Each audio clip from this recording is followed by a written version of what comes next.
Esta es una lectura de la carta del apóstol San Pablo a los Gálatas. Hermanos y hermanas, si los conduce el Espíritu, ya no están sometidos a la ley. Es fácil ver lo que viene de la carne: libertad sexual, impurezas, desvergüenzas, culto de los ídolos, la magia, odios, celos y violencias, furores, ambiciones, divisiones, sectarismo, desavenencias y envidias, borracheras, orgías y cosas semejantes. Les vuelvo a declarar lo que ya les he dicho: los que hacen estas cosas no heredarán el reino de Dios. En cambio, el fruto del Espíritu es caridad, alegría y paz, paciencia, comprensión de los demás, bondad, fidelidad, mansedumbre y dominio de sí mismo. Ahí no hay condenación ni ley. Pues los que pertenecen a Cristo Jesús tienen crucificada la carne con sus vicios y deseos. Si vivimos por el Espíritu, dejémonos conducir por el Espíritu. Palabra de Dios. Hermanos y hermanas, alguien me envió recientemente esta cita: el propósito de la vida es escucharse a sí mismo, a su prójimo y a su Dios. Y cuando llegue el momento de responder, será tan útil como puedes. De todas las cartas de San Pablo, la carta a las Gálatas es una de las más apasionadas. Pablo claramente ama a la comunidad cristiana de las Gálatas. Sin embargo, se están alejando de su enseñanza original. En un momento de su carta, Pablo habla a los Gálatas como una madre. Pablo escribe: ustedes son mis hijas, mis hijos, y me pusieron en dolores de parto hasta que Cristo sea formado en ustedes.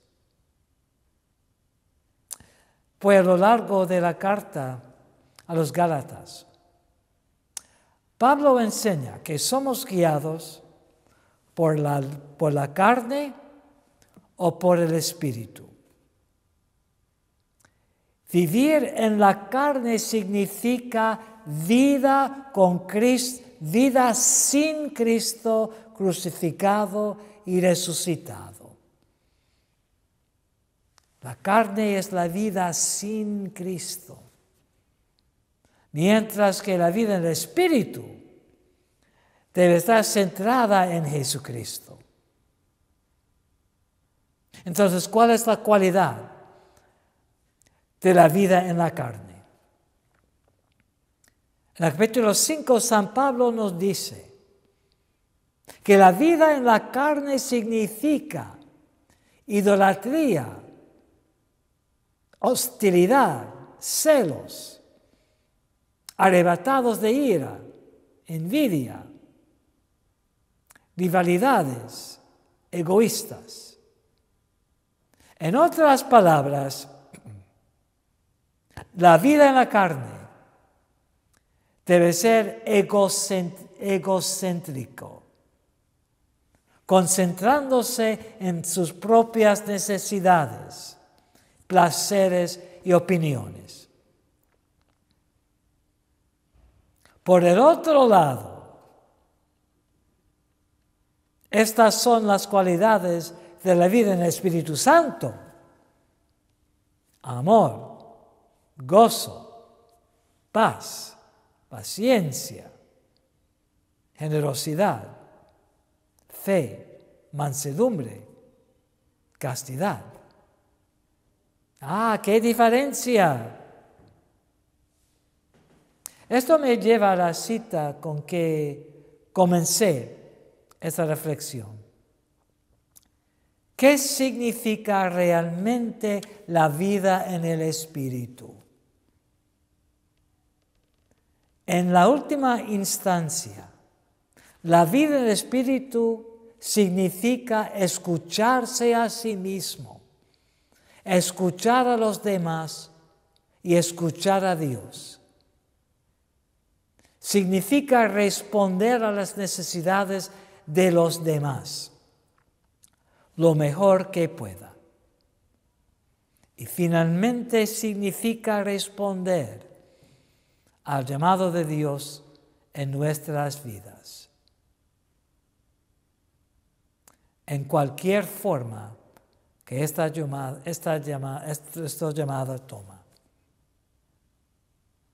¿Quién se ha escuchado a sí mismo, a los demás y a Dios más perfectamente que la Virgen María? ¿Quién ha respondido totalmente a la llamada y la voluntad de Dios más perfectamente que la Virgen María? ¿Quién se entregó totalmente en el amor por Jesucristo más perfectamente que la Virgen María? Ella nos muestra que es necesario escuchar verdaderamente, nos muestra lo que es responder plenamente a Dios y a los demás. La Virgen María puede enseñarnos a vivir la vida del Espíritu. Así que orar a ella. Pídele que abra su mente, su corazón, para escucharse verdaderamente a sí mismo, escuchar a los demás y a Dios. Pídele a la Virgen que le dé la fuerza para que llegar a aquellos que le necesitan. Que Dios les bendiga a ustedes. Amén.